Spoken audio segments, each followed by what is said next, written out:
Hi everybody.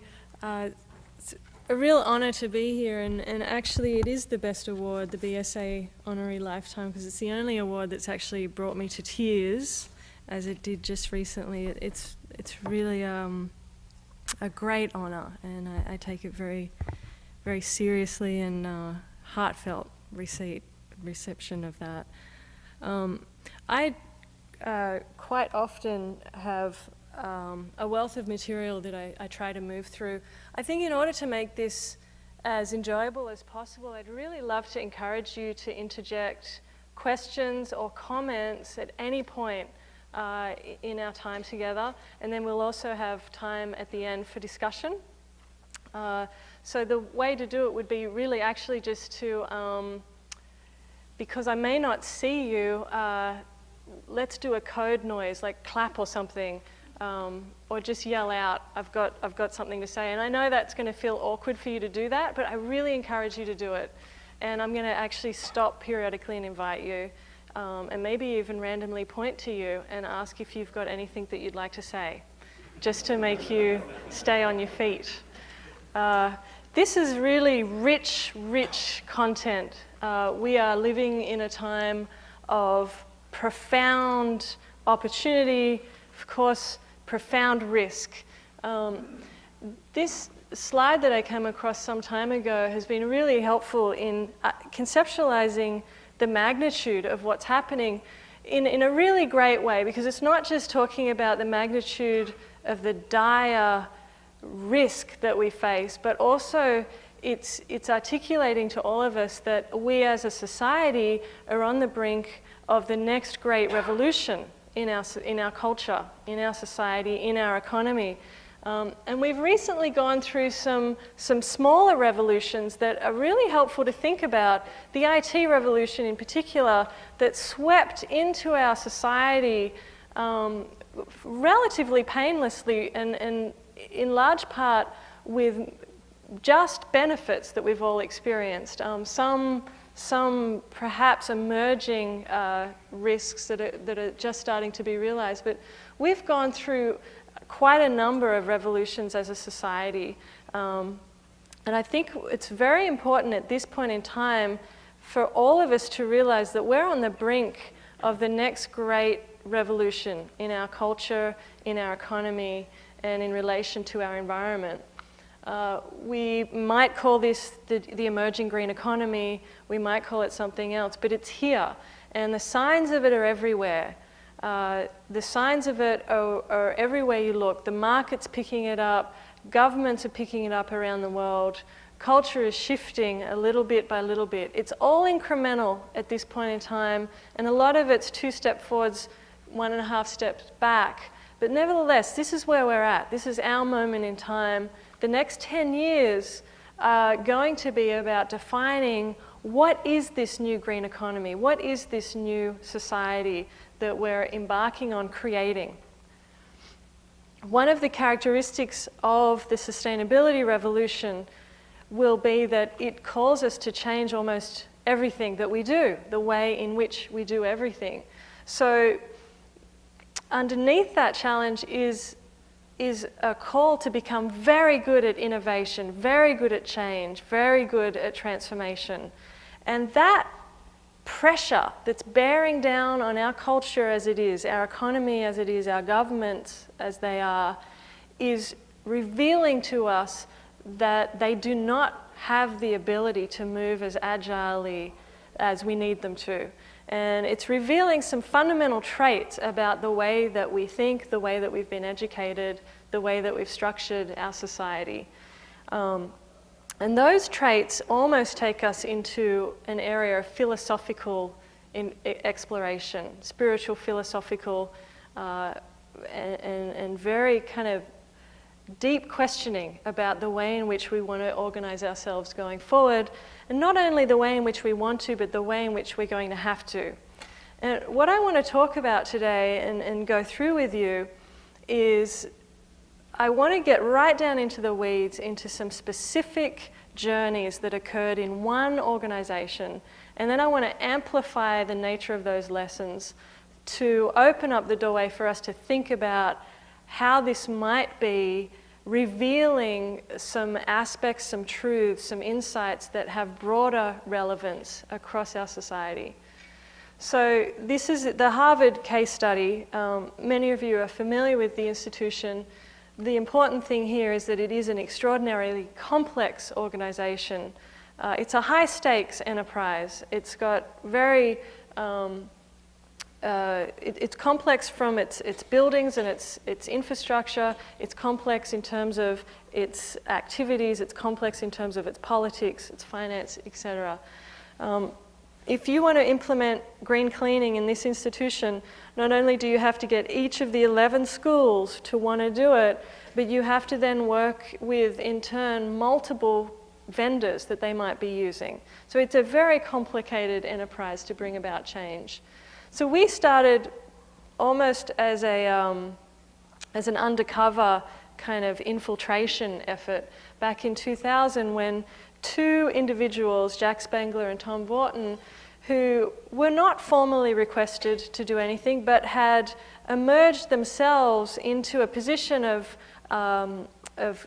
community advocacy within the institution. They wanted to see the organization do something around greening its campus, walking the talk of sustainability.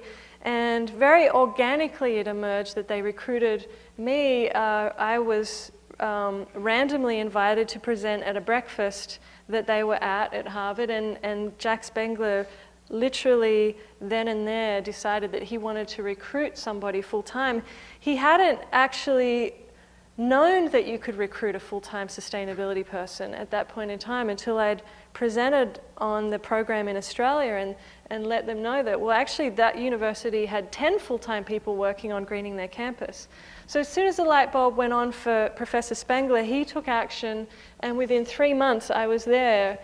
And within 8 years, within this very complicated organization, we were seeing a remarkable response and a remarkable level of engagement, leadership, and ownership across the institution that was being recognized through a myriad of external evaluation organizations.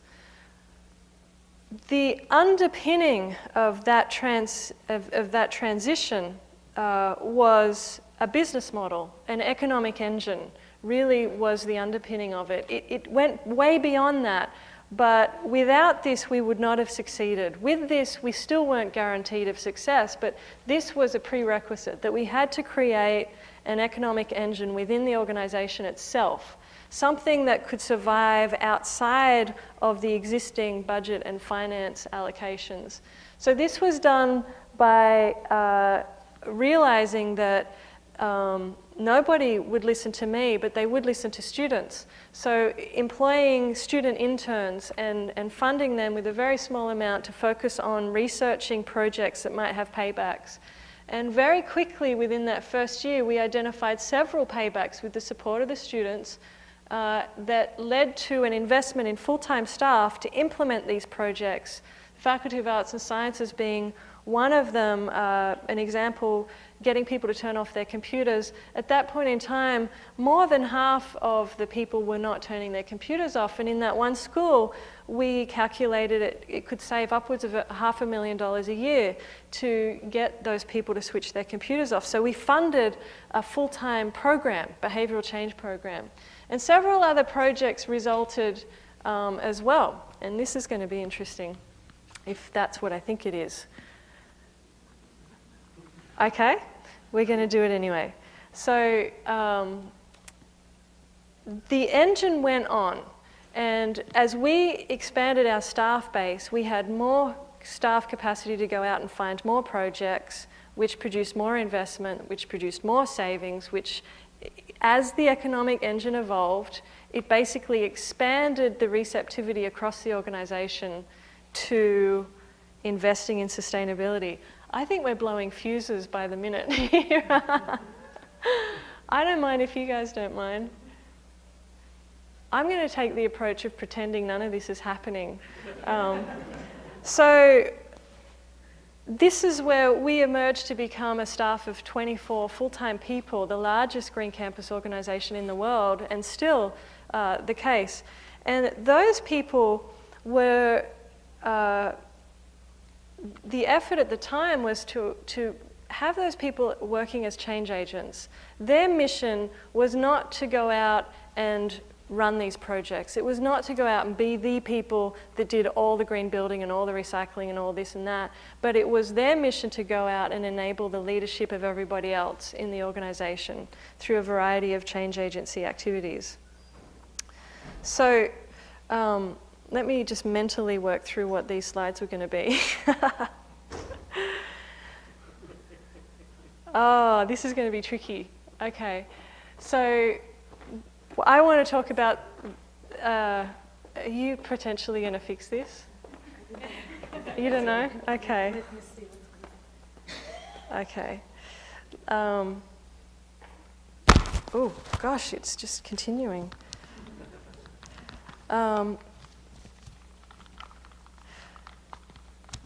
So,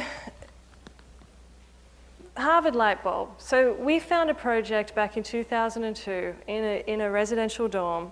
And this is intended to illustrate for you that change is a complicated process. That change itself requires much more than just the executive at the head of the organization driving it through. And when we think about our society going through the volume of change that we have to now be putting ourselves through, and how instantly overwhelming that can seem to many of us, I think it very much helps to ground ourselves in real, practical, immediate, smaller scales of success, and then pull the bigger philosophical lessons out of that to arm ourselves for the bigger challenges ahead. So that's why I always start with the Harvard light bulb story. So these light bulbs in this residential dorm back in 2002, they were the T12 fat fluorescent light bulbs that should have been changed long, long ago, but they hadn't. We identified that project and went straight to the building manager and said, if we change these out, they'll pay for themselves within 2 or 3 years, and then it's all savings for you. The building manager thought, well, that sounds really good to me. I'd love to do that. And we would say, well, great, but I don't have the money to do it. So we had developed this loan fund that was sort of just growing at that point, and we offered to fund it through the loan fund, and he would then pay it back through the savings. He thought that was great. And so we thought, okay, well, great, will you do it now? He's like, well, I'd like to do it, but I'm really busy. Like, over the last several years, you know, they've got me doing more and more buildings, and I don't have any help, so I cannot do that. I have to keep my time available for fixing overflowing toilets and leaks in roofs and things that are broken, because that's what's going to cost me my job. So we said, well, we've never really project managed something before, but we'll project manage it for you. We'll do it. We'll get the vendor. We'll do all this stuff. So we're thinking, okay, we got it, you know. No, well, that all sounds good. You're giving me the money, you're going to do it. But if I've got to pay it back, my finance manager has to approve this. So we're going, well, great, we'll go and ask them. Well, I'm kind of scared of my finance manager, and I don't like to ask them anything until it's time to submit my annual budget. That way I stay in the good books, and then I might get what I want, you know, when it comes to the fiscal year planning cycle. So you go and ask. Well, we'd never really talked to finance people at that point in time, sat down and really hashed through how this funny loan fund thing was going to work, and finally got them to agree that there will be real savings from this, and you really can pay it back from these real savings. And despite the fact that in your building, your meter may or may not show those savings because there's a whole lot else going on in the building that we don't have control over. They finally agreed that, all right, well, we can see the math makes sense. If we change the light bulbs, there's definitely a savings, even if we don't see it at the end of the meter, because maybe the freshmen are having a wild party and they leave the lights on all, you know, for 3 weeks. We don't know. So we're thinking this has got to be it. You know, we've identified it for you. We're funding it for you. We're doing it for you. We've got permission for you. Is that it? Well, no, it turns out that the maintenance crew are all up in arms because they're worried about what do these new light bulbs mean to them. So we have to go and work, you know, calm them down and get them onto the same page with us. The housemasters wife is having a conniption because she's just done an entire interior redesign and is worried that this new lighting is going to play off the paint color the wrong way. So we have to go through a massive effort there. The students are suddenly, this was an interesting one, the students are like, well, why weren't we involved in this project? Because we love green stuff, so you've got to somehow get us involved in this. So we kind of created some vehicle for them to be involved. The vendor themselves starts to be okay, but needs a whole lot of hand-holding more than we thought. And when it came time for actually submitting the form for the loan fund itself, that one-page form seemed to be utterly overwhelming to everybody, so we had to fill it out. So the end answer of how many people at Harvard it takes to change a light bulb is upwards of 100 or 200 people. And the take-home, I mean, this is just a rich metaphor for society. It's a very, very rich metaphor, because one of the most important insights to be gleaned from this is the profound interdependency that we have to navigate when we bring about change.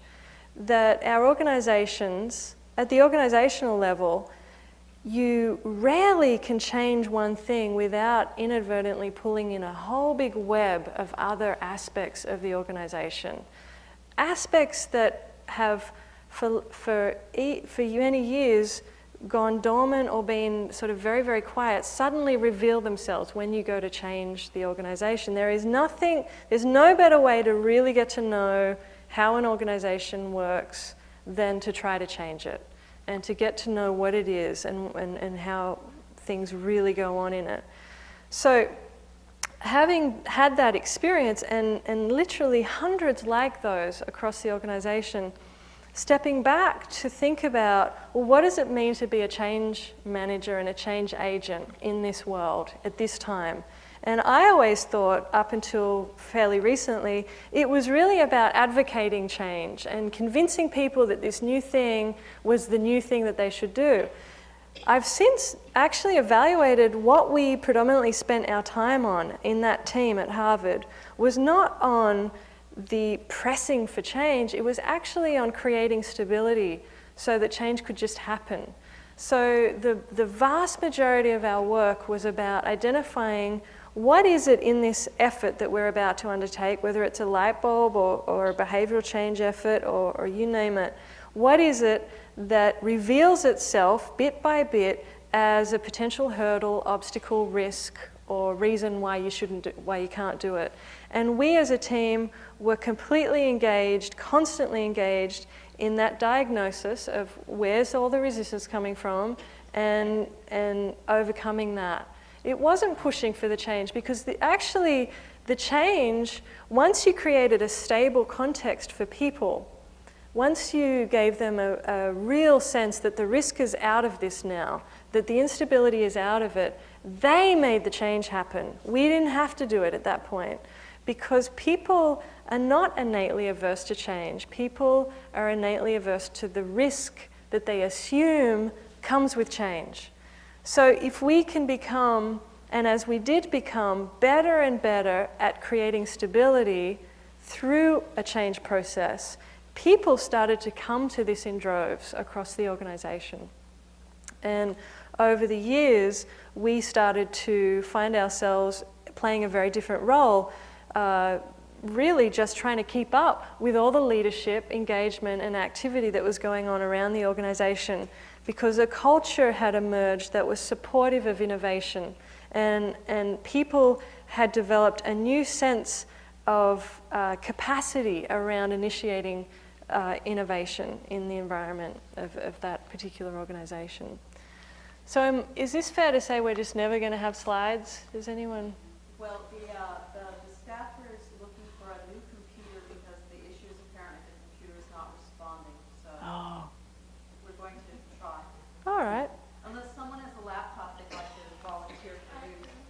Yeah. Excellent. Okay. Well, in the meantime, can we just have a discussion about that? Can we just talk about what I've just laid out in front of you?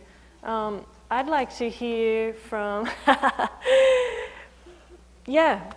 Does that resonate for you in your organizational context, that it is a complex undertaking to bring about any kind of change, no matter how small it is? It's that there is often this unknown emergence of, and what is your organization that you work in? I'm a student of Bunker Hill Community College. Student at Bunker Hill, great, excellent. Are you a design student?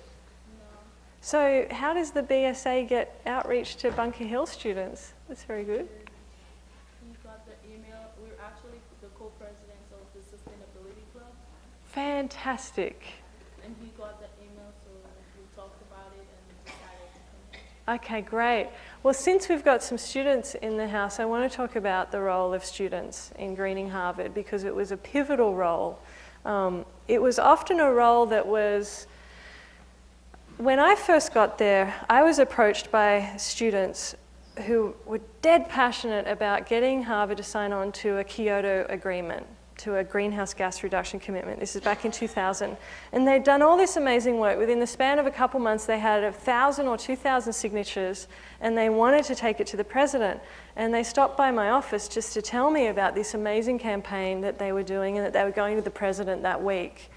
And they went to the president, and they had this very articulate, as these students often do, very articulate argument for why Harvard should be making this commitment. It's absurd that it wouldn't be, right? And the president turned to them after maybe a 45-minute presentation and said, I believe you, I know you're right, but I don't run Harvard. The deans of the schools run Harvard. So if you could go and give this presentation to the deans of the schools and get them all convinced, then I could do something. So the students left that meeting and came to me and said, well, this is what we got told.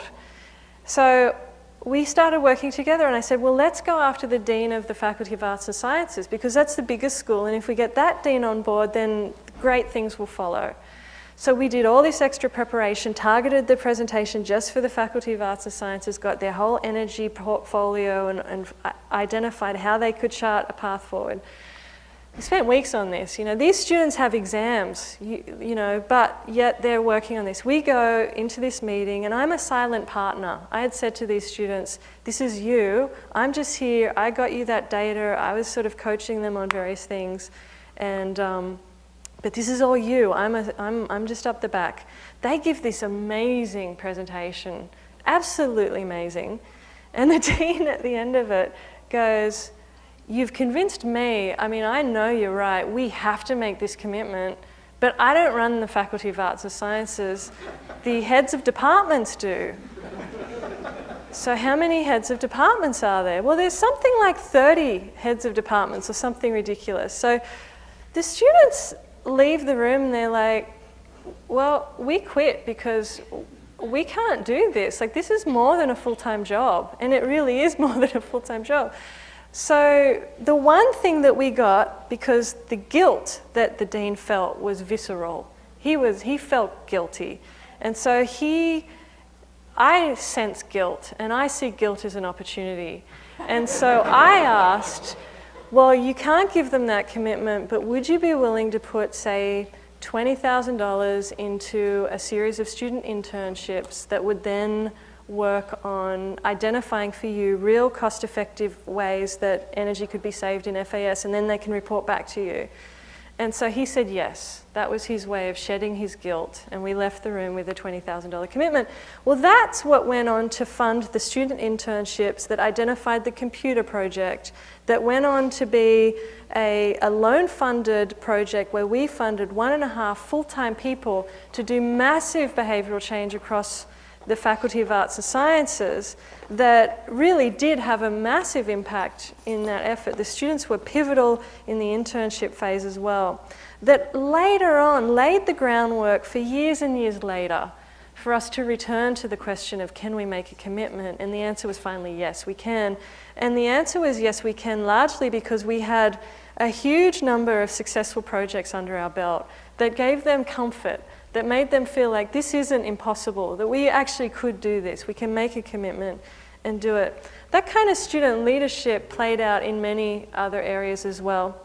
There was an effort, the students wanted they wanted some kind of profound sustainability commitment, and they wanted sort of a zero impact campus within 3 years kind of commitment, and they were going to take it to the president.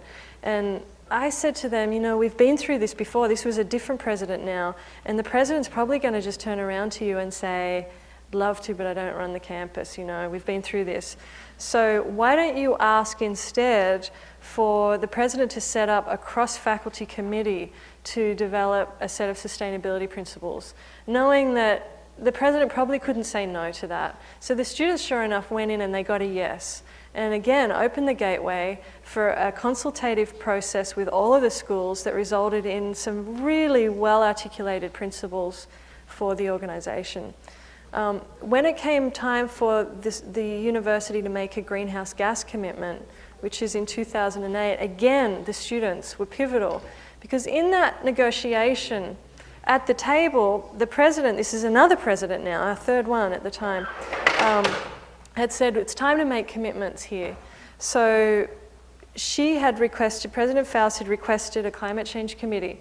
Now this committee had some very conservative finance managers on it, and their concern was, we want to know exactly how much this thing's going to cost, and we want this decision to be all about what is it going to cost us, and we're only going to spend, you know, a certain amount of money on this. Well, thankfully we had 4 seats for students, and we had some of the most articulate presentations and speeches by these students that you could feel in the room this kind of swaying of the minds of all of us as we heard from the finance people about, you know, how important it's going to be to make sure it's cost effective and make sure it's within our constraints financially. And we'd all be like, yeah, that makes sense, we'll have to work around that.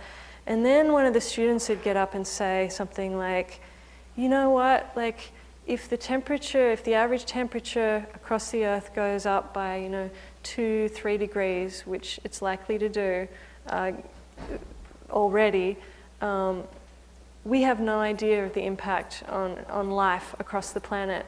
And quite frankly, I don't think you can put a price on getting that risk out of the way for us. And they would say things that would almost bring us to tears. One of those students actually then went on a hunger strike soon after this whole process, because the young people who know that future is theirs, we're talking about a future that we're not even here for, they feel it.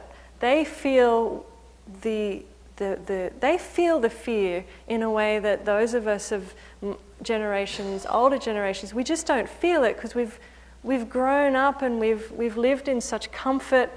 When the Copenhagen climate talks were on, the youth did not have any representation in the climate talks, which is absolutely absurd when you think about it.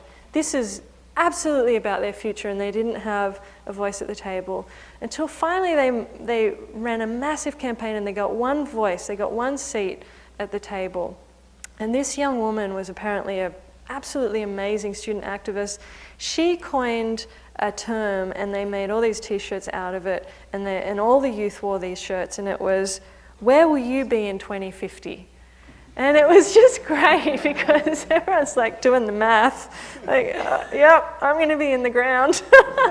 You know, and it really brought home, like, well, who should be at the table here? We're making these commitments. So the youth, you know, the students, absolutely pivotal partners in all of this. And what succeeded the most was when they teamed up with somebody who was somewhat inside the system, that could direct them around the politics and get them access to information and skill them up just a little bit so that they could ask for things that no just couldn't be the answer to. So who else have we got here? And question. Yeah. Were the students devoted primarily to ideas and initiatives? Full disclosure, I work in a marketing field and a fair amount of experience in corporate innovation and change management.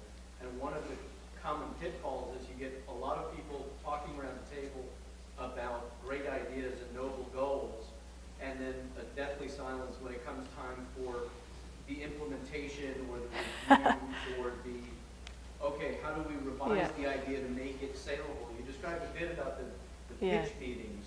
Yep. And then comes the time for, okay, now there's an implementation team or an evaluation team that takes that to the next couple of steps. Yeah, it's a great question. And the students are up for all of it, and they were, and they still are across the higher ed sector. They will come in heavy with the ideas, but if they're given an opportunity for a structured internship or to be party to actually nutting out the implementation, we funded probably upwards of 30 or 40 internships during my tenure there over multiple years. Consistently, the feedback that we got from the students that had the opportunity to get into the nuts and bolts of implementing was this was the most valuable educational experience of my time at Harvard, because I really got to see how this thing works, and I really got to process, you know, the multifaceted demands of being an effective leader,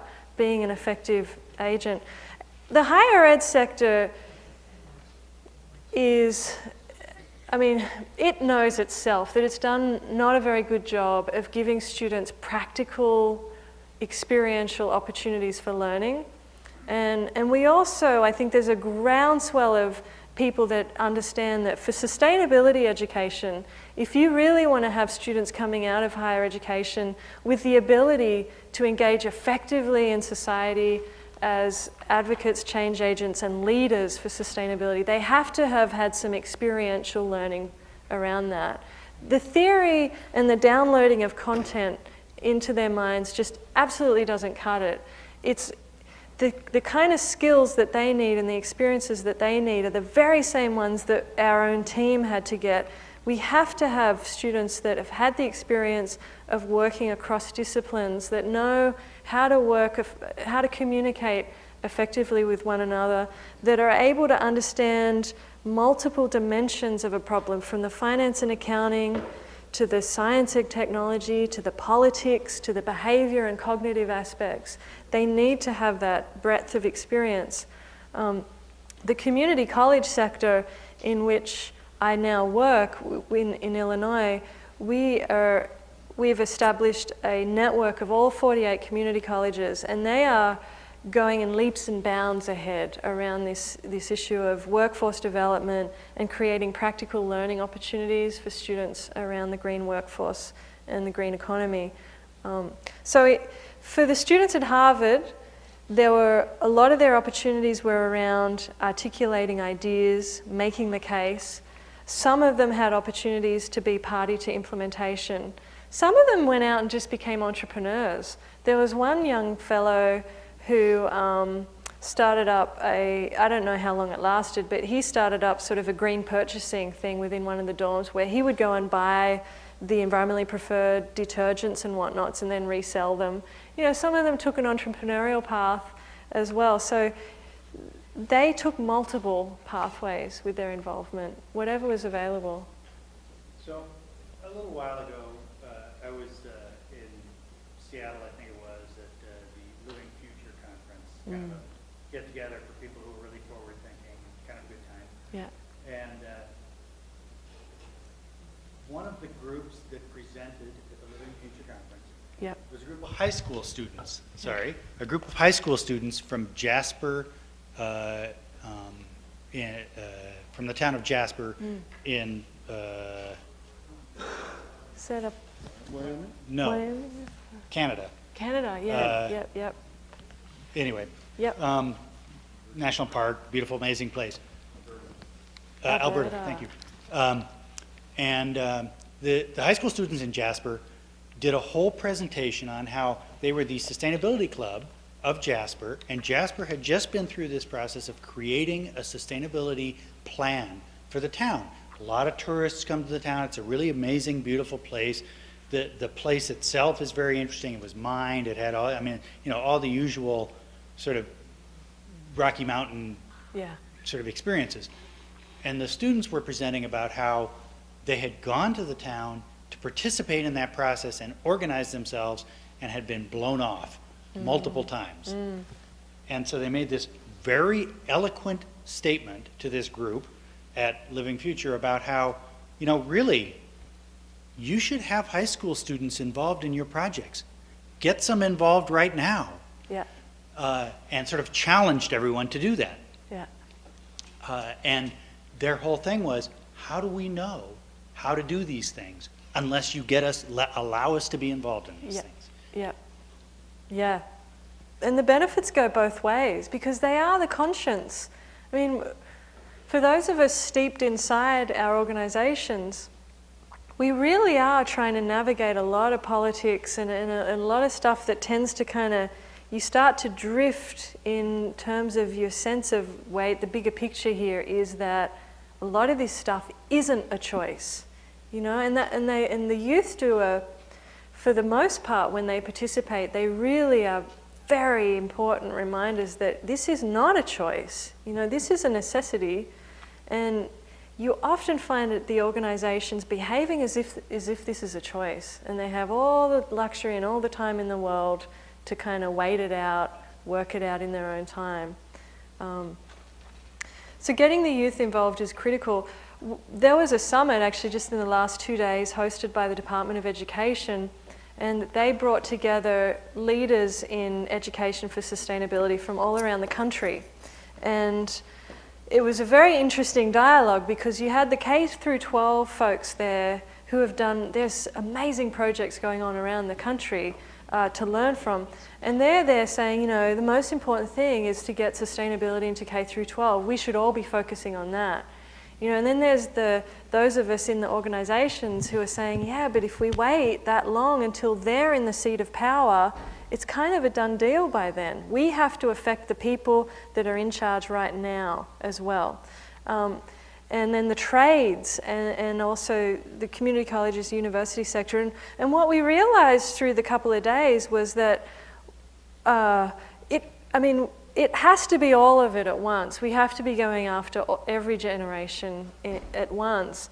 And then, of course, there's a lot of complexity around that. When you think about the federal level and the tiny amount of funding they put into this stuff, and how do you allocate that to the most important sector? What a few of us kind of decided was, it really is at the grassroots, and I think this came out of the Copenhagen talks, that all of this has to really take life at the grassroots. Waiting for the top down, whether it's at the international scale, the federal scale, is really not a productive strategy for us. So fostering grassroots engagement and building an army of change agents really is most important. Change agents in every generation. So I want to talk a bit about Harvard and green building, and I'm hoping, because you know what, like, you're in the hot seat too. This thing going off here puts as much pressure on you as it does me, right? So let's hear something else from you. Yeah. Walking around the Harvard campus, there are a series of mini turbines on the roofs. I haven't seen that on other campuses. Yep. Was that something students were involved in? And how did that kind of thing happen Yeah. on the main campus, and what is it? Yep. Well, there's a story behind everything. That all started back, and I'm going to go back because it's kind of an interesting story. Back in 2005-ish or sometime, the undergraduates at the Faculty of Arts and Sciences voted, 80-90% of them voted in favor of increasing their student fees to create a fund for renewable energy. It was soon after the Kennedy School of Government students had done the same thing just a couple months beforehand. The president at the time was for some reason unnerved by this, feeling that if students start raising their fees to raise funds to then take over how the campus runs itself effectively and what kind of infrastructure it has, he was sort of projecting into the future and was thinking, no, I want to put a stop to that. So when the faculty council met, apparently after these students approved this measure, it had to then be approved by the faculty council. And the president's displeasure with all of this led to the faculty council not approving the undergraduate students to run this measure. Now, in that series of just a few days where this was all going on, I was involved with this whole thing with the students, with mobilizing them to get that vote going and all of this stuff. And what struck me was that as the president was requiring this, there was clearly a lot of nervousness in the executive of the university around, but what are the students going to do when this happens, you know? Because there'd been the living wage campaign recently enough that the students had been very effective and had camped out in Mass Hall and had really reminded the administration that students can really get going when they want, you know, and cause a lot of embarrassment. So I was, you know, it's similar to sensing guilt, sensing fear. So I sensed a little bit of fear there and proposed to the president's office that, gosh, well, what if the students were to go to the media? And what if they were to kind of make this story into a media story about Harvard stopping them from voting and spending their own money on something that's so important? That wouldn't look good, would it? And so I said, well, maybe what we should do is pull $250,000 out of our revolving loan fund and make it available specifically for renewable energy investment. And that way, the president could tell the students, look, you're not doing it because we're going to do it. And that would be a better message, you know. So that was agreed to, and that happened within sort of a 24-hour negotiation. So we had this pool of money, and what we started to do was connect it to the annual online sustainability pledge. So this pledge had started a few years beforehand. Again, the Faculty of Arts and Sciences was instrumental in getting this going, and it had grown from initially 2,000 people signed it, the next year 4,000 people, the next year 6,000, then we were up to 8,000. And we had been providing little incentives along the way, like movie tickets or pizza parties or whatever, if you could get more than 50% of people in your building to sign it. This pledge basically asked people to tick off all the things all the behaviors they were willing to change. Switching off lights, switching off computers, recycling, bringing in their own mug, closing the blinds at night, riding their bikes, wearing warmer clothes, turning the thermostat down. The list got really, really quite long. And what we realized was the incentive that people seemed to love the most was if you got 50% of people in your building to sign this thing, we would buy carbon credits to offset an additional chunk of greenhouse gas emissions. And this became a really engaging incentive for people. So we did that for a year or so, funded out of the fund. And then some of the facility folks started to get excited about the idea of, well, what if we didn't spend it on carbon credits? What if we actually spent it on renewable energy technology so that students could then see this technology in play and we could really start? So we made the fund available for facility folks. If more than 50% of the occupants in the building would sign a behavior change pledge, they could then submit a proposal for a renewable energy project, and it was voted on by their peers, the best project, and then it would receive funding from the fund. So that opened the way, and we saw the proliferation of more and more small scale, but nevertheless, the door was open now. Funding and implementing small scale renewable energy technology started to really take off across the campus. So then particular leaders within the university started to say, well, we don't have to wait for that whole process. Why don't we just start doing it because it's good, it's the right thing. And some of these systems actually had quite reasonable paybacks, the small scale wind being one of them. So the vendors were coming in, giving presentations, and various champions around the institution were starting to really get interested in this. So Jim Gray, who is the head of Harvard Real Estate Services, got very engaged with small-sized wind turbines, became a great champion of it. And so on the Holyoke Center, eventually these turbines were installed. But it sort of has that long kind of trajectory of opening up the way and getting a little bit of seed funding, a few pilot projects, and the culture shifting around it. I should say that one of the funny things I heard from people that work inside the building is when these things were first installed, up at the top level or two, you could hear this mysterious sound that sounded like an orca wail. And they kind of liked it. There was something about that sound, and they're out in the great wilderness somehow with this woo going on in the background. So since then, I think the interest and willingness to invest in renewable energy has expanded. At the same time, what we also did was our loan fund, I kept adding additional criteria with the voted support of the advisory committee that we had. And one of the things we added several years ago was that you could use the loan fund for renewable energy projects, even if they didn't have a 5-year or less payback. You had to repay it within 5 years, but you could borrow the money for renewable energy projects that might have had a 10, 20-year payback. And a number of schools started to take advantage of that because it took the pressure off them having to have it all funded in one fiscal year cycle. And that was a big deal for several of them. Everything has a story to it. Yeah. On that list of items that you described, are there some aggressive items that have yet to be achieved? Yeah. Can you speak to those? Yep, absolutely, yeah. So for all of the great work that's going on within an organization like Harvard and all of them actually, even the most advanced large higher ed organization is finding itself still with a very large ecological footprint. One of the challenges, say take energy for example, is we're really coming up against our inability to grapple with finance and accounting structures and business models that allow for reinvestment.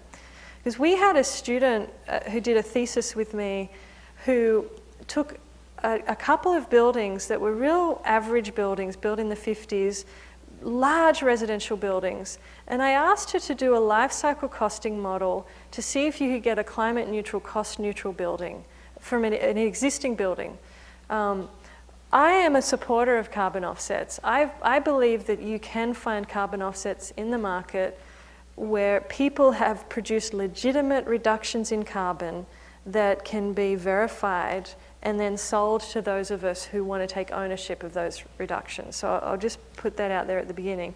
So she did this modeling and found that with an investment in one of these really large buildings, an investment of about $1 to $1.5 million, that over the course of 12 years, it would achieve a climate neutral building that ultimately will have paid itself back all for about $6,000. So this idea that you could invest $1 to $1.5 million in energy upgrades, energy efficiency measures, lighting, fixing windows, pumps, motors, HVAC, and behavior change. With that, you can get 20 to 30% easy down on your energy bills. You start reinvesting that 20 to 30% reduction in your bills into on-site renewable energy to the extent that that site allows for it, and carbon offsets for the rest of it. Now, if you're sourcing carbon offsets from legitimate projects, I mean, there are absolutely legitimate projects in the developing world, but as I was talking to somebody earlier tonight, the closer to home those projects are, the more comfortable you often feel about their legitimacy. So the challenge we have in the higher education sector and actually across the corporate sector and across society is that the finance and accounting systems that we use are absolutely failing to foster good business models around this, because within these institutions there are very rigid accounting silos where the money that you spend on the energy bill is driven over here, the money that you spend on any kind of capital upgrades happens over here, and anybody who wants to invest in carbon offsets is pretty much non-existent. I mean, there just isn't that expertise in these organizations. Not only that, but the management structure of our organizations are so siloed. To pull off a cost-neutral, climate-neutral building, the people that you have to get at the table consistently to not only really come up with the idea, to do all the measurement and verification, to implement it and then sort of manage it over the years that will follow.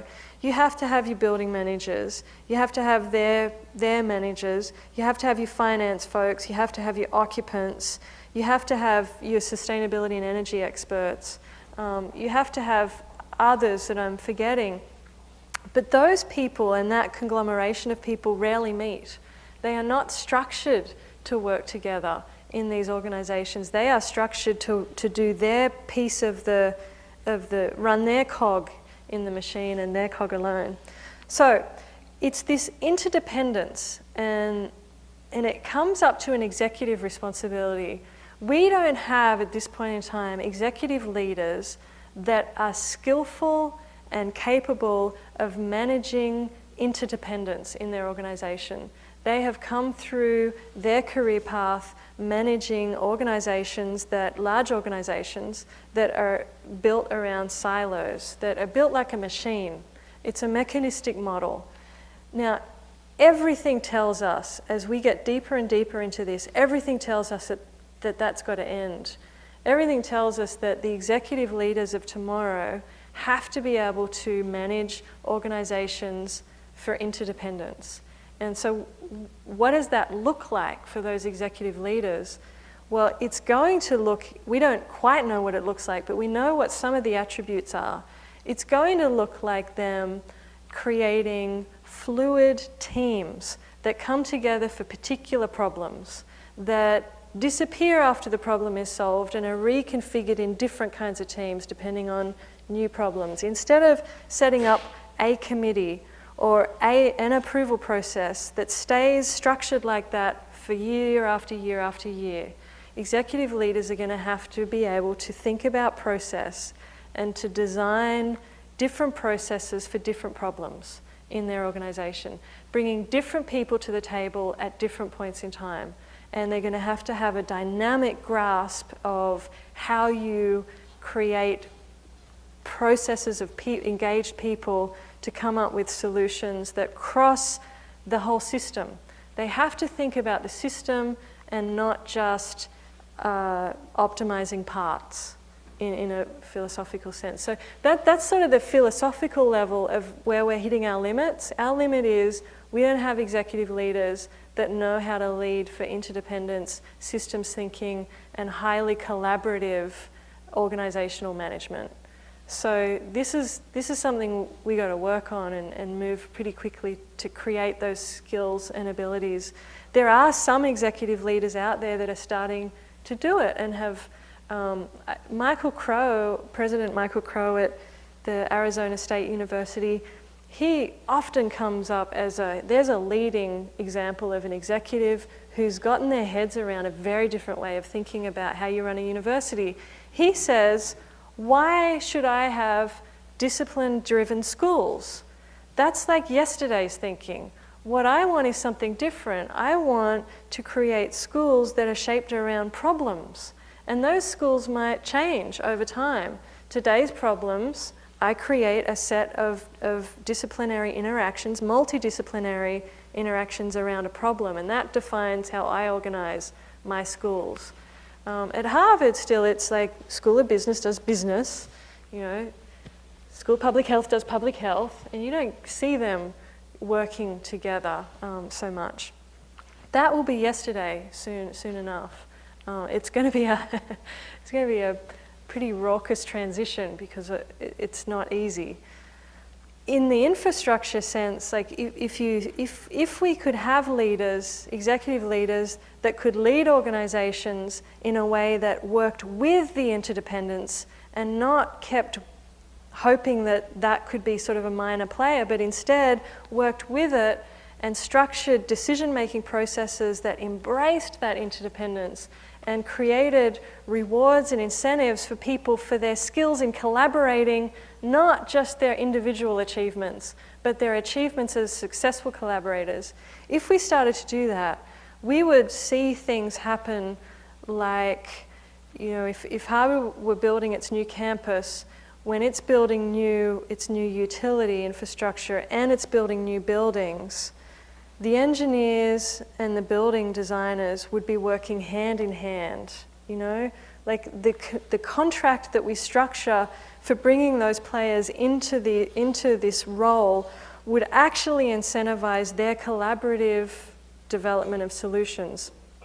What we see for the most part is when a new campus is being built, and this is sort of a big scale example, but it happens on the small scale too, if a renovation project even, the way in which we even design our contracts often means that an example would be a utility engineer, they don't want to downsize the utilities because if the building team doesn't deliver on the reduced energy performance, and then the building engineer in their contract is liable for not meeting the supply demand of the building, and they're penalized for that, then you continue to have utility engineers who want to size for the just in case. You know, I still want to build it as big as I always built it because I just don't trust that these guys are going to deliver on their green building promise. And by the way, if they don't, I'm the one held liable, not them. So right down to the contractual level, we need to be able to set up incentive structures that bring us together and have us collaborating. The sky is the limit when we start to structure people to work that way. It really is quite fascinating. Right even in our own office, you know, one of the biggest resistance to using recycled paper is, well, it costs more. 100% post-consumer, non-chlorine bleached, because these are all the things we've realized we want. That comes at a premium. But we know that if the office worker and the person buying the paper doesn't just think about the paper, but thinks about, oh, well, let's make sure we institute a double-siding policy so that we always print double-sided. Hey, why don't we reduce the margin size on our reports so we get more print for less paper? And you implement it all at once, so it's a system solution, then suddenly it's not costing you any more to do it any differently. It doesn't happen though, right? Because the person who's buying the paper is different to the person who purchases and manages the printer and photocopier, who's different to the person who has anything to do with determining the margin size for anything. So the answer out there for us is systems thinking, interdependence, interdisciplinary, cross-functional collaboration. And if we can break through into that type of human activity, that kind of human endeavor, then the sky really is the limit for us as a culture. And that is that has to be one of the underpinning shifts. If you think about a shift in culture, a shift in society, and a shift in the economy, that will be one of the underlying traits, that we become driven towards collaboration, that the incentives are all around thinking about the system and not optimizing the parts at the expense of the system.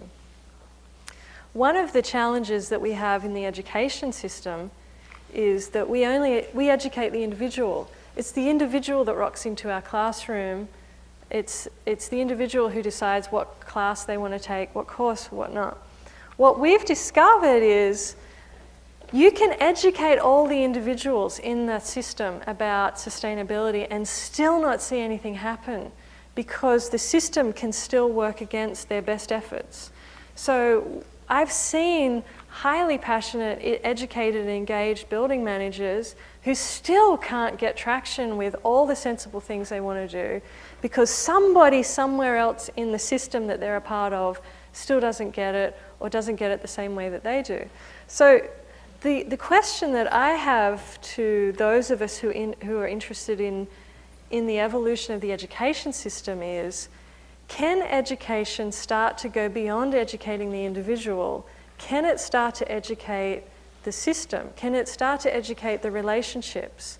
Like, could aspiring architects and engineers and even contractors, could they be educated in together somehow? Like, could we be designing educational processes that identify who is in this decision-making process? What are their capacity gaps in relation to this sustainability innovation? And let's educate them all at once as a system, an educational system effort.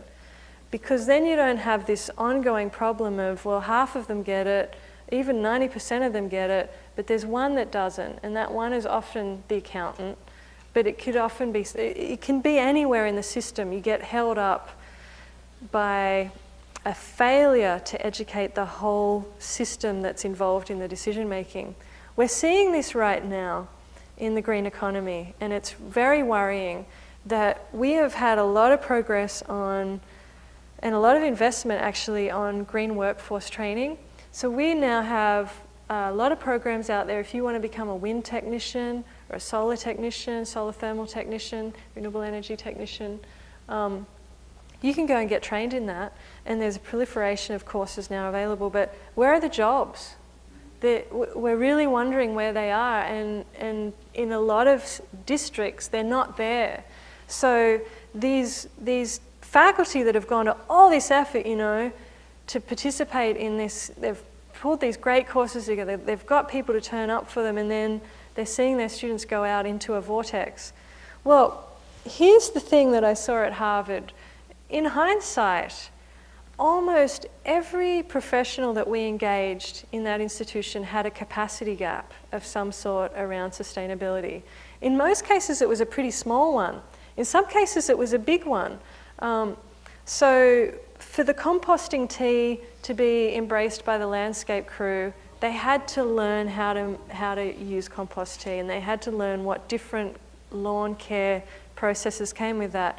For the building managers to really properly use the building systems, the building management systems, to drive down energy consumption, establish good setbacks overnight, and all the other opportunities, they had to be trained in how to use these energy management systems that often had been installed without any consideration to whether they knew how to work these things or not.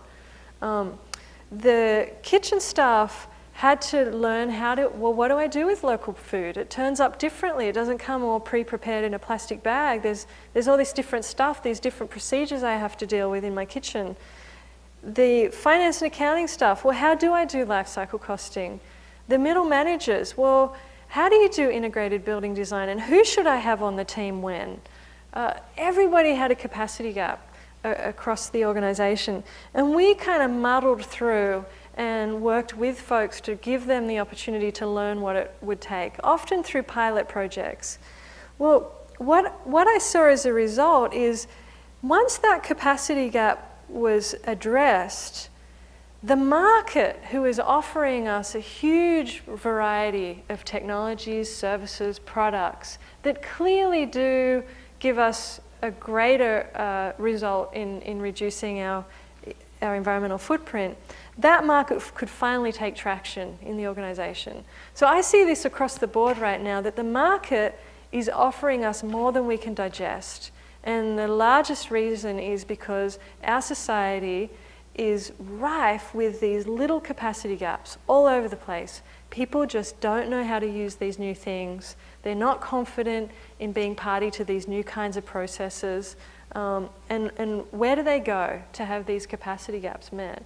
So what we've unfortunately overemphasized across the country is funding new jobs, funding the creation of new technicians, new green jobs, new green experts in a variety of fields, without addressing the primary market driver, which will be all of us having those little capacity gaps dealt with, so that we invite the market in. And then that market that can come in obviously is going to be the market that will create the jobs for those people coming out of our colleges that have all these new particular trainings in place. Oh, okay. Well, seems a little redundant now, but yeah. So is what you're saying that there potentially is a valuable service to be provided, which is sort of modifying the training of sort of the rest of us? Yep. To fill our capacity gap. Yep. That will allow us to accept then the services provided by the new job. Yes, exactly. That's the way, and that's a low-risk way for us to stimulate the green economy, because we've already got jobs, all of us in this room, but almost all of us, if we really thought about it, there's something that we don't quite have our heads around, that if we did, we'd start doing something different.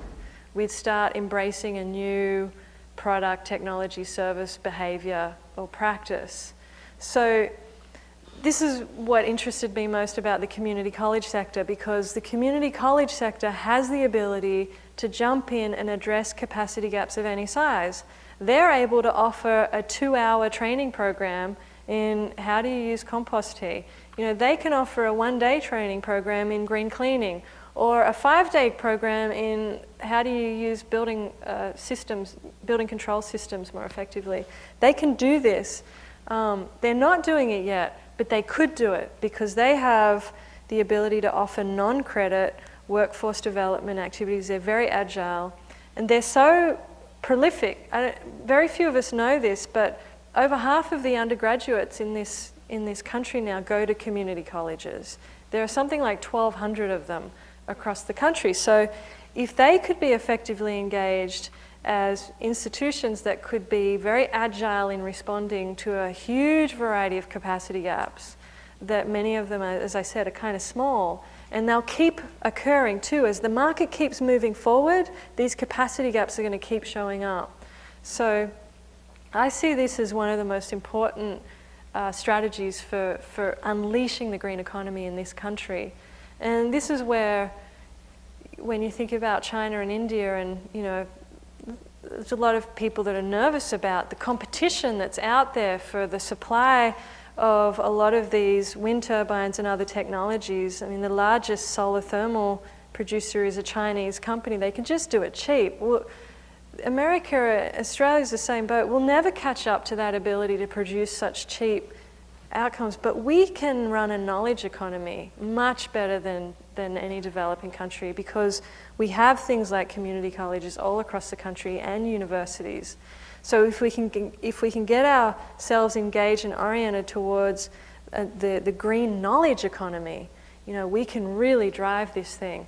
And it's particularly relevant for services. So green architects, you know, any of you out there that have tried to get business in relation to lead or sort of a green architect, you know, that's homegrown employment. Anything we can do to grow our dependence on green services is going to advantage this economy. There are certainly products being produced in the States, but the service economy and the green knowledge economy is going to be a very important piece for us as we go forward.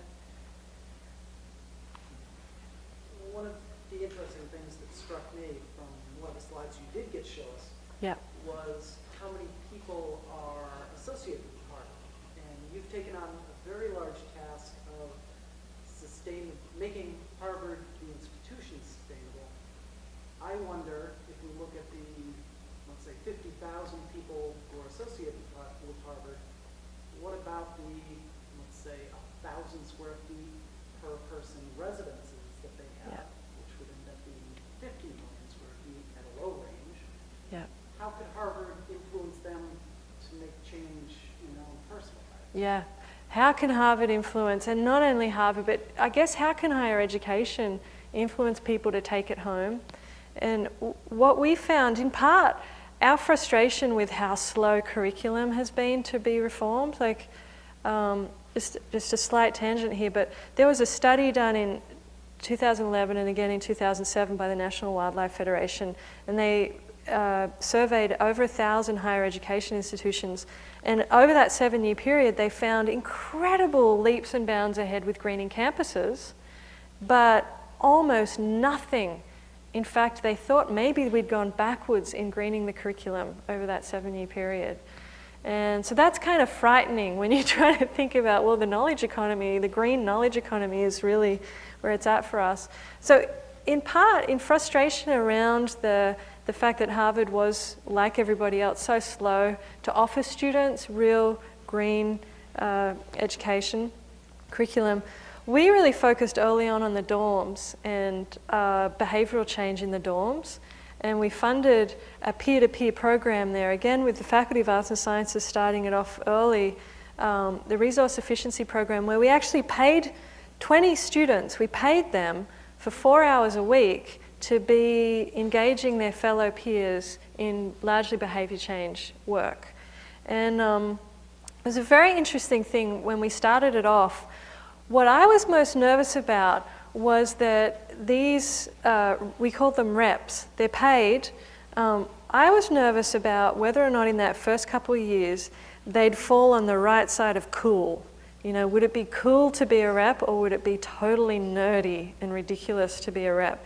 And luckily for us, the kind of students that are really attracted to sustainability early tend to be just really thoughtful, engaged students.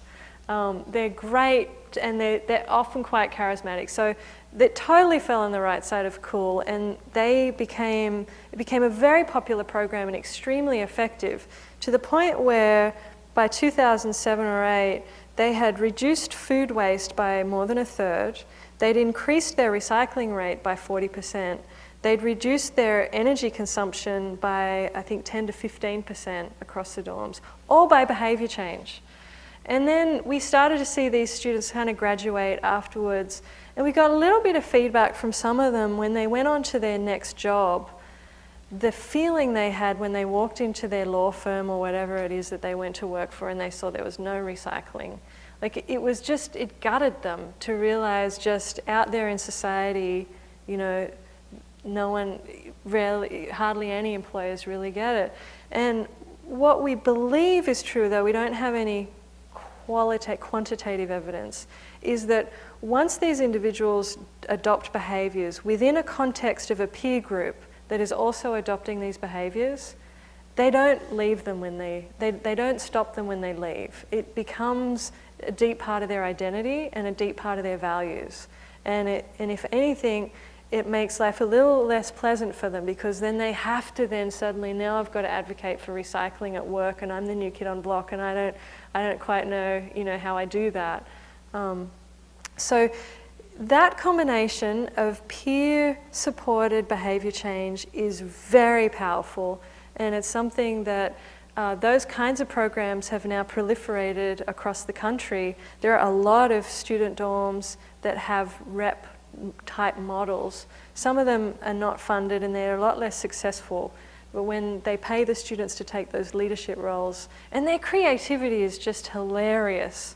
I remember one, they have a week where the students are moving in, and they create a kind of a fair of it and all of that. And it was when, what was that? They created a thing called Green Eye for the Queer, no, Green Eye for the Straight Guy, no, Green Eye for the, oh God, now I'm forgetting what it is. But they were constantly coming up with these very quirky ideas. They had Green Beard, where they'd got a bunch of them, grew beards and made them green, and then they were kind of out there advocating with students. They had Go Cold Turkey, where they dressed up in a turkey and ran around the dorms telling everybody to shut off their stuff before Thanksgiving. The creativity was absolutely wonderful, and way beyond what any of us boring administrators could have come up with. So the answer is yes, they took it with them. And not only that, we found that the staff and the employees take it with them too. That those behaviors, they affect us at the level of our values, and you just don't feel comfortable anymore not doing these things once you've started to do them, it seems. Just to reinforce that point, Yeah. First of all, I work in the healthcare sector, and Beth Israel Hospital, which I don't work for, has been, for the last 10 years, been running something called Healthy Work, Healthy Home. So all the employees in a hospital, you know, are thinking health all the time. Yeah. And they're learning these sustainable practices from the sustainability program that is going on in Beth Israel Hospital. Yeah. And being encouraged to take this back home. So whether it's, you know, recycling or composting or, Yeah. you know, eating off non-plastic tableware, that type of thing. Yeah. There's an exchange between work and home Yes. is encouraged. Yeah. And just to reinforce your point, I've been to sort of a couple of things with the commercial people. NAIL is a commercial organization here. And commercial office space is feeling the pressure of the graduates coming out of schools who don't want to be disappointed. Yeah. And one of the enticements into a law firm or into a real estate firm or anything. It's, we are a green firm. We have a green office here. You know, so there's an office downtown in Post Office Square, refurbished. It's Jones LaSalle. Jones LaSalle is a platinum office, and it attracts people. Yep. And you know, the Durst Corporation has found, much to its amazement, that building a platinum building in New York has attracted all sorts of tenants at premium rents. Yep. Yep. Because it's attracting the generations that have come out of that first generation of college students. Yeah. So connecting the dots again, it's a great segue into, okay, so we know that buildings with better daylight, better ventilation controls, better indoor air quality, we know that feeds a more, it certainly helps with retention and it certainly improves productivity. We know that. But when it comes to valuing that and then there's a real financial return for that in the end, there really is. But when it comes to executives and middle managers, finance and accounting folks actually valuing that when it's time for funding the capital program, we're still not there. And it's back to one of your questions, like, what aren't we doing yet? Well, there's a lot that we're not doing yet. And it seems to me that the stuff that we're not able to get at yet is the stuff that is about us working across the silos and breaking those down and thinking differently about the problem. And what's thrilling about it is that we know, we have enough evidence for sure to say that this will be good for the economy, that this is a good business case for this. It's not going to cost us any more. It's just about reshuffling how we spend our money. And in order to do that, we have to reshuffle the decision-making process and who is involved in the solution definition that we come up with. So I'm wondering if we might be nearing the end of our time together. Any other questions or thoughts or comments? What I could do, just to really finish up, because these guys will have this PowerPoint presentation, and there might be a slide or two that maybe you might mine for something in your own endeavors. So I'm going to fly through it, but hardly comment on it, just so that you know, and then it'll be available as a resource.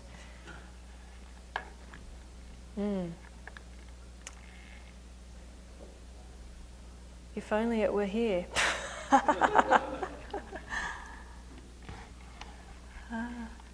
Just pick one. Yeah, we could learn about fiscal year 11 for the public library. I did, yeah, that's fine. I had made a few changes, but yeah. So we'll just do this sort of as just as a real quick look, just in case there's something you want to look at later in your own time.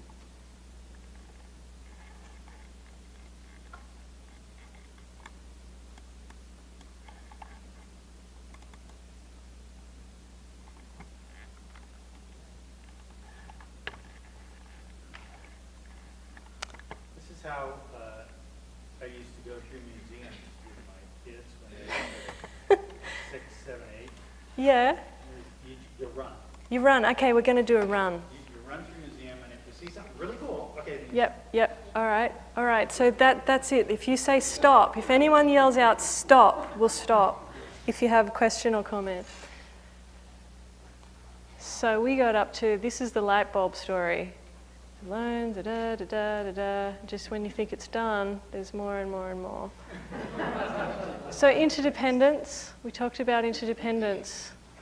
This really is it. There's a term called wickedness, and this is I like the term because it kind of puts wicked problems are problems of interdependence. We have the multitudes of lead projects at Harvard. This is sort of where we've ended up. The art of the change management process involved in in that, which literally involved hundreds and hundreds of people taking leadership. Changing attitudes had to occur consistently through the whole process. The central journey was a journey of valuing the framework that we were using, LEAD, but also addressing concerns about financial impact. We discovered that through creating trust-based relationships, having dialogue with people, attitudes shifted over time, and then often people would then go on to shift attitudes of their peers. And the math of this is really astounding. If you just can get one person to change their attitude, and they go out and change 3 more people, and they go out to change 3 more people over 3 months. Within 5 years, you've got the whole institution covered. And I believe that under the surface of everything that was going on at Harvard, this was at play. This kind of social networking impact of people just talking to one another and shifting their thinking process. The engine that was consistently going was the piloting process. We saw that we started with 3 pilot projects, and the numbers, these are the years, the numbers would sort of go gradually up, and then we took a jump up, and then we took another giant jump up. And those jump ups correlated to a couple of other things falling into place. The pilot process was not only a process of learning about technologies and design strategies that worked and didn't work, but even more importantly, it was a process of discovering who should be at the table and what should the design process itself involve by way of life cycle costing and energy modeling. Time and time again, people emphasize technology. It's very out of balance with really the emphasis needs to shift equally towards process and who do you get in the room and how are you making decisions, what quality of collaboration do you have, what quality of trust exists between people, how are your executive leaders signaling and incentivizing an integrated perspective on these things. It's very, very important. Engaging and developing capacities, a lot of this had to be from a peer-to-peer influence. Getting third parties in to try to teach people, it has somewhat of an effect, but the real bang for the buck comes when you get project managers engaging other project managers, architects engaging other architects. People wanted, at a simple level, just getting them out there to do some training in LEAD. At a more detailed level, people wanted to learn, well, what do I put in my spec? I don't even know what I should write in my spec. So those kinds of capacities had to be developed. In addition, we had to skill people up on every stage of the building process, warranted particular activities that had to happen. And if those activities didn't happen in the right sequence, you started to incur additional cost for your green innovation efforts. So we also then, the other capacities getting a little deeper for people were getting them engaged in things like life cycle costing or developing capacities around, well, how do you interpret an energy model and how do you really use energy modeling to inform good decision-making process? Can you go back to the previous slide? Yeah. So the design did build the construction. Now you're from Australia, and there's a lot of talk right now within the AIA in the States regarding integrated project delivery as a project delivery model. I'm curious to know whether or not there's discussion within the Harvard organization of actually trying it out, because it seems like the liability hasn't been clearly defined with work. So it's a real good question. So it's somewhat in line with those questions. The deeper learning that people had to undertake, which I would say is still very much in play, is learning about how do you engage in a process that's different to this conventional linear process and is more in line with an integrated team process. And very few projects in my tenure there achieved that depth of transformation. Only a small number really were able to embrace integrated design. And because of that, this is a graphic that Nathan Gauthier put together, which I find really helpful. We suffered from the thing that the majority of the building sector suffers from, whether it's a renovation or new construction. We our vested interest is to bring on people as late as possible, because then they're not on the payroll and you're reducing your costs.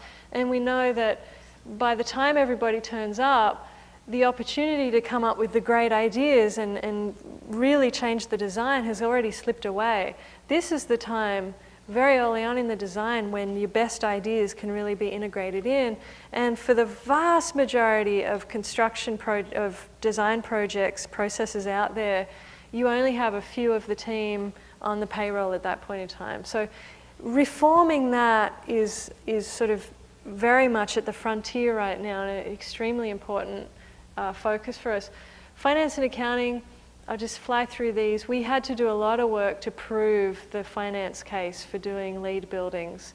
And this is just all the data we used to build the evidence for people. And we also talked about what would happen if we didn't do it, which was a doubling of the energy bill within not too many years. The loan fund started as a pilot way back in 1993, was forgotten by 1996, and existed only in the form of a few dusty files in a cabinet in a random office somewhere. By the time I got there in 2000, we rejigged it, got approval from a president who was leaving. It was sort of a legacy approval. Literally in the last week or two of his tenure, he agreed to get this up and running.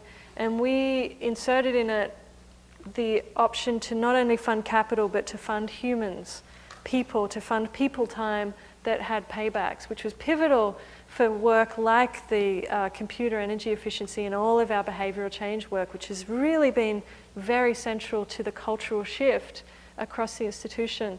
2005, we were running out. People were borrowing it faster than it was being paid back. And a very quirky thing happened. Al Gore was coming to the university, and President Summers wanted something to say significant at his dual presentation. And I just happened to be by my phone when his vice president of administration phoned me and said, you know, the president wants to announce something this afternoon. Do you have any ideas? And you bet I do. How about you double the loan fund? And here's why. And she's like, that sounds great. So of course, we're all like, I wasn't planning to go to see Al Gore again, but I couldn't help it now. And sure enough, he doubled the loan fund. So taking a mental note that if you get an important person up on stage with another important person, they're likely to want to say something really good. And so we then deliberately set about a conference and set up Mayor Menino with President Summers again, and cultivated the notion that the important thing that he should say is a doubling of the loan fund again, and which happened. It's really a remarkable strategy. I highly recommend it. So it's been a very successful loan fund. It's funded probably upwards of 200 projects now. But the big question is, why do we need a loan fund? You know, why is it that our organizations have all of these projects that make financial sense to have done? And it's not just Harvard, I see it everywhere. The bigger question is getting life cycle costing, getting our finance and accounting staff to work across their silos to think about not just the front cost, but the operating cost. And there are a lot of just material around that you may or may not be interested in. So creating a context for change is what it's about. And for finance and accounting, there are a series of reforms that have to happen in our organizations around finance and accounting to unleash the human potential that is really there at this point in time. So we did a fair bit of work on that. We did work on knowledge sharing and streamlining processes, because once we had a critical mass of LEED projects, we had started to learn how you could really streamline the documentation process and share a lot of the case studies. So we built a website, a very extensive website. Getting that website funded in itself was a ridiculous story, but for another time. So at a certain point in time, it became clear that the leadership of the institution was ready to hear a request to make this a formal commitment. So we started by a middle management committee, University Construction Managers Council, which was co-chaired by two very excellent middle managers, Linda Snyder and Jim Gray. Linda Snyder from Faculty of Arts and Sciences, Jim Gray from Harvard Real Estate Services, and they invited a presentation to this committee. The committee said, yeah, well, if you go and develop some guidelines in consultation with the masses and bring them back, we'll set you off on the next stage of the approval process. Well, unbeknownst to me, that next stage of the approval process was just a marathon effort of getting the finance deans to all approve them, getting the Capital Projects Review Committee to approve them, going back to the Construction Managers Council, going then to the administrative deans, then to the council again, and then up to the president. And all of these upper and middle managers eventually approved these things. One of these meetings, I think it was the administrative deans meeting, presented the guidelines, presented all of the pilot projects that were across the institution, and they had a kind of a quick discussion about all of it. And then they said, well, let's just vote. And all the hands went up. And then I heard this snickering across the room. Everyone was sort of snickering and laughing. And I was like, I had no idea what was so funny about that until when I left the meeting, someone explained to me that there hasn't been universal agreement in that group since they took the cows out of Harvard Yard.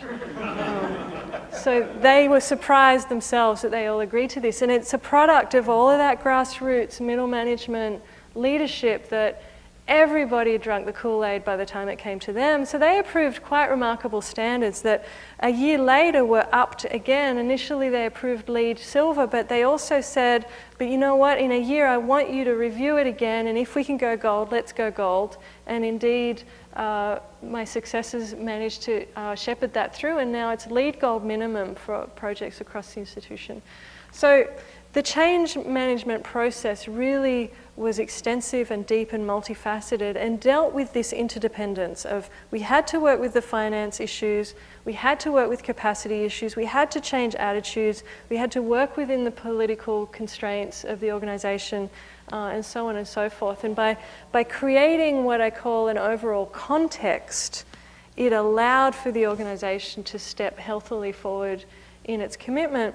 And what's really heartening is, I don't know to what extent any of you are aware of, but Harvard has gone through a most remarkable amount of flux in its staffing turnover, and of course with the budget cuts and the fiscal crisis it's gone through.